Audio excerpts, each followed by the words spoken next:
नमस्कार दर्शकों, बंधन समाचार में मैं हूं आपके साथ ऋचा वर्मा। खबर जिला बिजनौर से है, जहां से हम आपको दिखाते हैं हमारे संवाददाता तुषार वर्मा की खास रिपोर्ट। लोकसभा चुनाव हारने के बाद भाजपा के प्रत्याशी ओम कुमार ने अपने आवास विकास कॉलोनी स्थित आवास पर प्रेस वार्ता की, जिसमें उन्होंने पार्टी के शीर्ष नेतृत्व व नगीना लोकसभा की जनता का आभार व्यक्त किया।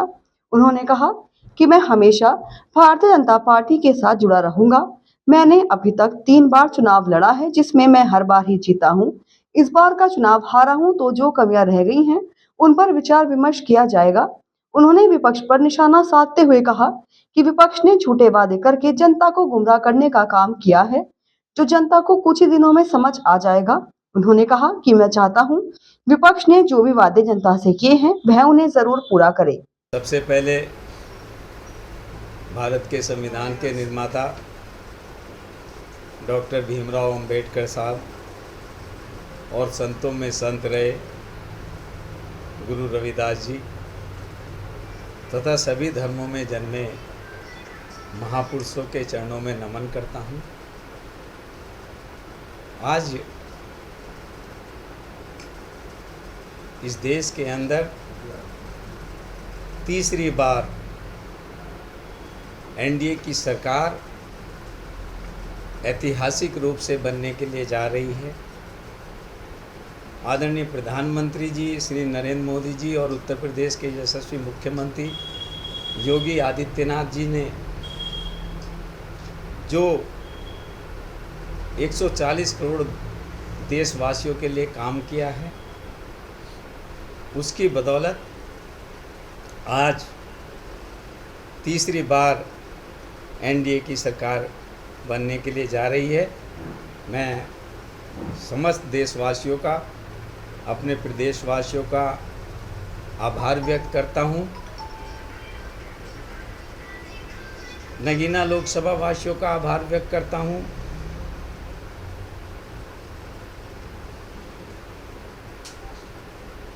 कि 2024 का चुनाव बहुत ही शांति के साथ संपन्न हुआ है। समस्त अधिकारियों का आभार व्यक्त करता हूं। उनको धन्यवाद देता हूं जिन्होंने ईमानदारी के साथ इस चुनावी प्रक्रिया को संपन्न कराया है। भारतीय जनता पार्टी के समस्त निष्ठावान कार्यकर्ता एवं देवतुल्य पदाधिकारियों का हृदय से धन्यवाद करता हूं, जिन्होंने दिन रात मेहनत की है और मुझे चुनाव लड़ाने में तन मन धन लगा करके अपना पूरा सहयोग दिया है। मैं उनके लिए कृतज्ञ हूं। बाबा साहब डॉक्टर भीमराव अंबेडकर के बताए रास्ते पर चलता रहा हूं, आगे भी चलता रहूंगा और अपनी नगीना जो मेरी जन्मभूमि है और नेटौर के लोगों की लगातार सामाजिक राजनीतिक दोनों दृष्टि से पहले से मैंने सेवा की है और आगे भी करता रहूँगा। मेरी पहचान मेरी सरलता, मेरी सज्जनता है। उसी के साथ मैं अपने जीवन को आगे बढ़ाने का काम करूँगा। नेटौर की जनता ने हमेशा मेरा साथ दिया है, उनका मैं सदैव सम्मान करता रहूँगा। मैंने हमेशा ईमानदारी को चुना है और कभी भी राजनीति में रहते हुए कोई ऐसा कार्य नहीं किया है जिससे किसी का अहित हुआ हो। किसी का कभी प्लॉट नहीं कब्जाया है, कभी किसी को जेल नहीं भिजवाया है, कभी जाति धर्म की राजनीति नहीं की है। सबको साथ लेकर के चले हैं, सब का भरोसा जीता है और मैंने और मेरे परिवार ने लोगों की ईमानदारी से सेवा की है और आज भी मेरे अलावा मेरे परिवार का कोई व्यक्ति राजनीति नहीं करता है। और न ही किसी कार्य में, राजनीति के किसी कार्य में कोई हस्तक्षेप करता है। गरीब घर में जन्म लेकर के बाबा साहब ने जो रास्ता दिखाया संघर्ष का, शिक्षित बनो, संगठित रहो और संघर्ष करो, उसको अपने जीवन में उतारा और गरीब घर में जन्म लेकर के यहाँ तक पहुँचा हूँ। गाँव की पृष्ठभूमि से आता हूँ, गांव में जन्म लेकर के यहाँ तक पहुँचा हूँ। नगीना मेरी जन्मभूमि है और आगे भी ईश्वर से यही कामना करता हूँ कि जब तक जीवित रहूँ नगीना की सेवा करता रहूँगा, अपनी जन्मभूमि की सेवा करता रहूँगा। अपने देश प्रदेश में मैंने गांव से निकल कर के अपनी पहचान बनाई है। राजनीति में रहकर आज भी ईश्वर की कृपा से किसी भी तरह का कोई दाग नहीं है। आज तक जितने चुनाव लड़े थे सारे चुनाव जीते। ये पहला चुनाव है जो हमने कोई भी कारण रहा उसकी समीक्षा करूँगा, अपनी भी गलतियों को देखूँगा और निश्चित रूप से जो नगीना में विपक्ष के लोगों ने हमारे इस नहटौर और नगीना की जनता को झूठे सपने दिखाए हैं, गुमराह करने का काम किया है, वो जनता को थोड़े दिनों में सब समझ में आ जाएगा। मैं अपने मनोबल के साथ जिस तरह से आगे बढ़ा हूँ, आगे भी राजनीति के क्षेत्र में उसी तरह से आगे बढ़ता रहूँगा। मीडिया भाइयों का भी आभार व्यक्त करता हूँ। नगीना मेरी जन्मभूमि है और मैं अपनी जन्मभूमि को बहुत प्रेम करता हूँ। मैं अपनी पार्टी के पदाधिकारियों से कहना चाहता हूँ कि आप बिल्कुल निराश ना हों। केंद्र में एनडीए की सरकार बनने के लिए जा रही है तीसरी बार और प्रदेश में एक यशस्वी ईमानदार मुख्यमंत्री हमारे साथ हैं योगी जी के रूप में, जिनकी सरकार 2027 तक अभी हमारी है। हम पुनः मिलकर के आगे कार्य करेंगे और जो कमी रही है उनको भी दूर करने का कार्य करेंगे। समाज सेवा ईश्वर की पूजा के बराबर है, वो मैं राजनीति से पहले भी करता रहा और राजनीति के बाद भी करता रहूँगा। मैं अपनी पार्टी के केंद्रीय नेतृत्व का, अपने प्रदेश नेतृत्व का आभार व्यक्त करता हूँ, जिन्होंने एक गरीब के बेटे को, गांव में जन्मे एक व्यक्ति को जिसकी जन्मभूमि नगीना है, उसको गरीब के बेटे को यहाँ से टिकट दिया। मैं अपने प्रदेश नेतृत्व का, अपने मोदी जी का और अपने प्रदेश नेतृत्व का, योगी जी का भी हृदय से आभार व्यक्त करता हूँ। इस लोकतंत्र के पर्व में मुझे उन्होंने हिस्सेदारी करने का मौका दिया। मैं विश्वास दिलाता हूँ कि मैं आदरणीय प्रधानमंत्री जी और आदरणीय मुख्यमंत्री योगी जी पर विश्वास रखता हूँ और उनके साथ आगे भी खड़ा रहूँगा। मैंने गुरु रविदास जी या डॉक्टर भीमराव अंबेडकर साहब की जब भी या हमारे इस नगीना में, नहटौर में जितने भी रामलीला के प्रोग्राम होते हैं, गुरु रविदास जयंती के प्रोग्राम होते हैं, बाबा साहब डॉक्टर भीमराव अंबेडकर की जयंती के प्रोग्राम होते हैं, मैंने आदरणीय प्रधानमंत्री जी के साथ साथ प्रदेश के मुख्यमंत्री योगी आदित्यनाथ जी से हमेशा इस बात को पुरजोर तरीके से रखा है कि गुरु रविदास जी सबके हैं, बाबा साहब सबके हैं। उन्होंने तनिक भी देरी नहीं की है और पूरे नगीना लोकसभा और ज़िले बिजनौर के अंदर धूमधाम से सारे त्यौहार मनाए गए हैं। कोई त्यौहार ऐसा नहीं हुआ जिस पे कभी विवाद हुआ हो। पहले परमिशन ली जाती थी, आज बाबा साहब की जयंती पर और गुरु रविदास जी की जयंती पर पूरे जिले के अंदर में जहाँ रविदास जयंती नहीं भी मनाई जाती थी वहाँ भी सब लोगों ने मिल करके ये त्यौहार मनाने का काम किया।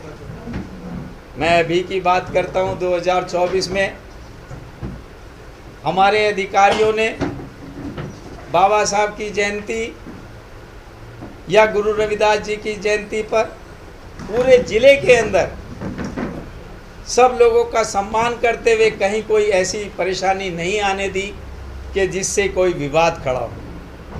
मैं बाबा साहब से और गुरु रविदास जी से उनके चरणों में नमन करते हुए अपनी जनता से ये कहना चाहता हूँ कि हमें भाईचारा बना करके रहना है, अपने भाईचारे को कायम रखना है, अपने नगीने की शांति को कायम रखना है और मिल कर के अपने नगीना लोकसभा के लिए भी, अपने ज़िले बिजनौर के लिए भी मिल कर के काम करना है, ताकि हमारा ये नगीना तरक्की करे, ये बिजनौर तरक्की करे। मेरी ईश्वर से ऐसी कामना है और मैं आप सबका हृदय से धन्यवाद करता हूँ। मेरी पत्नी, धर्मपत्नी, जो कि महिला मोर्चे में जिला उपाध्यक्ष हैं, उन्होंने मेरा तन मन धन के साथ, जबकि वो एक पेशेंट रहीं, उन्होंने जनता के बीच में घर घर जा कर के लोगों से अपील की, प्रार्थना की कि हम आपके बीच के हैं, आपके बेटे हैं, आपके भाई हैं, कुछ कमी हमारी भी रही होंगी, हम उनको ठीक करने का काम करेंगे। अपनी जनता के लिए, अपने लोगों के लिए हमेशा काम करते रहे हैं, राजनीति से पहले भी करते रहे हैं और आज राजनीति के क्षेत्र में हैं तो उसमें भी हम लोग दोनों पति पत्नी मिलकर के जनता की सेवा करते रहेंगे। हमने दोनों ने कभी कोई जीवन में ऐसा कार्य नहीं किया है जो आज हमें कोई ये कह दे कि भले ही राजनीति में लोग चुनाव जीतते भी हैं, हारते भी हैं, लेकिन हमारे लिए ये पहला एक ऐसा मौका आया है। हमने 2012 से राजनीति शुरू करी है, तब से लेकर आज तक लगातार चुनाव जीते हैं और ये पहला मौका आया है। इस पे हम ज़रूर विचार विमर्श करेंगे आपस में बैठ कर के, और हमें अपनी नगीना लोकसभा वासियों पे और अपनी नेटौर विधानसभा वासियों से पूरी उम्मीद है कि अगर भूल चूक में हमसे कोई गलती भी हुई है तो हम उसके लिए क्षमा चाहते हैं और ईश्वर से प्रार्थना करते हैं कि हमारा ये शांति, अमन, चैन इसी तरह से बना रहे। बहुत बहुत धन्यवाद, आप सभी को हृदय से धन्यवाद करता हूँ। प्रणाम। हार का कारण कहीं ऐसा बना? देखिए, जब हम जीतते हैं चुनाव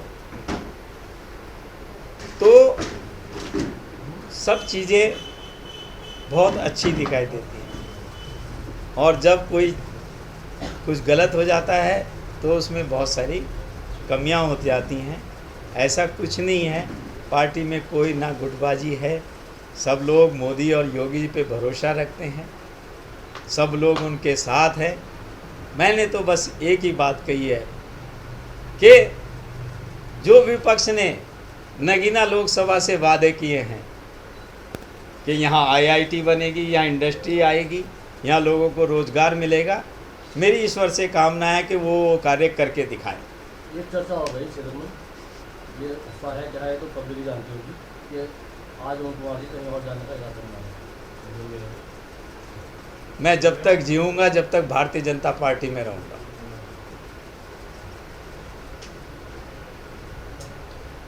मैं राजनीति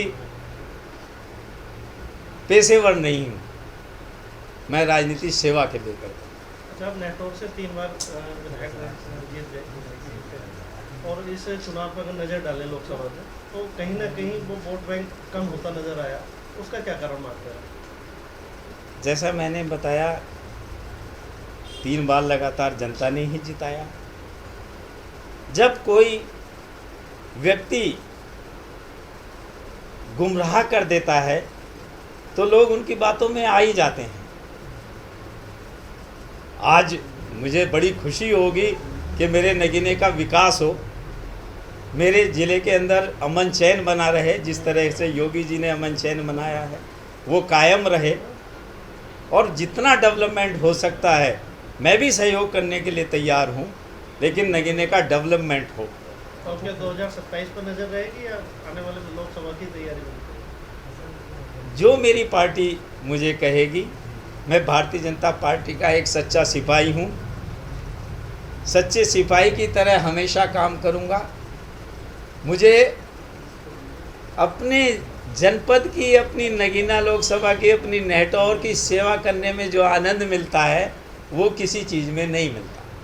तो क्या आप मानते हैं कि आप 3 बार के नेटवर्क से विधायक रहे हैं, उसके बावजूद एक व्यक्ति बाहर से आया और वो आपके सारे काम को पीछे छोड़ के जीत के चले गए? ऐसा नहीं है। लोगों ने हमें प्रेम दिया है, लोगों ने हमें प्यार दिया है और लोगों ने इस बात को समझा है। जो बुद्धिजीवी वर्ग है उसने इस बात को बहुत गंभीरता से लिया है, उन्होंने हमारी मदद की है। और ये जो माहौल है इसके विपरीत भी हमें एक बहुत अच्छे उन्होंने सपोर्ट किया है, आदर सम्मान दिया है। डैमेज कंट्रोल किस तरीके से करेंगे जो ये हुआ है, वोट बैंक जो खिसका है, अगर 27 पे भी मान लीजिए तैयारी करते हैं तो उस समय भी ये परेशानी झेलने में आएगी अगर वो खिसका है? इस पे भी समीक्षा करेंगे, हमारा केंद्रीय नेतृत्व भी समीक्षा करेगा, हमारा प्रदेश नेतृत्व भी समीक्षा करेगा। बैठेंगे, जो कमियां हैं उनको दूर करेंगे। जी, आपने खतरे की अमन चैन की बात की, क्या किसी बाहर के आदमी के जीतने के बाद कुछ महसूस हो रहा है, कोई खतरा हो रहा है? मेरा कहने का मतलब ये है कि हमारे यहाँ शांति रहनी चाहिए। 2014 से पहले मैंने देखा है अपने ज़िले बिजनौर के अंदर कर्फ्यू लगते थे, दुकानें लुटती थीं, मारकाट होती थी। आज योगी जी की जब से सरकार है किसी की हिम्मत नहीं है। आज प्रदेश में कर्फ्यू नहीं लगते, आज गुंडे नहीं हैं। तो मेरा ये कहने का मतलब है कि कोई ये सोचे कि हम यहाँ पे गुंडागर्दी करेंगे, वो हमारे योगी जी के सरकार में संभव नहीं है। उसके लिए कहीं ना कहीं ये मैसेज है किसी को। मैं तो सबके लिए है, योगी जी के सरकार में सबके लिए मैसेज है कि कोई किसी एक व्यक्ति के लिए नहीं है। यहाँ गुंडागर्दी नहीं हो सकती योगी जी के राज में, यहाँ दुकानें नहीं लूट सकती, अब कर्फ्यू नहीं लगते। अब अच्छा, हार की मुख्य वजह क्या रही? अभी तक आपने समीक्षा की होगी, क्या वजह रही मुख्य वजह? जैसा मैंने बताया, अभी कल ही की तो बात है, जो चीज़ें रही हैं उसकी समीक्षा करेंगे और जो होता है अच्छे के लिए होता है। हो सकता है आगे इससे और अच्छा होगा हमारा। अच्छा, आपके विधानसभा क्षेत्र से ही वोटिंग परसेंटेज कम हुआ है, उसका वजह यही है कार्यशैली? देखिए, वोटिंग परसेंटेज तो पूरे देश में ही कम हुआ है और इसके लिए काफ़ी सरकार ने भी प्रयास करे, हम सब लोगों ने प्रयास करे, मीडिया ने भी प्रयास करा और काफ़ी एडवर्टाइजमेंट भी हो इसके लिए कि लोग घरों से निकलें, वोट डालें। तो वोट परसेंटेज तो कम हुई है निश्चित। सवाल ये जनता के और इसी के साथ जुड़े रहे बंधन समाचार के साथ।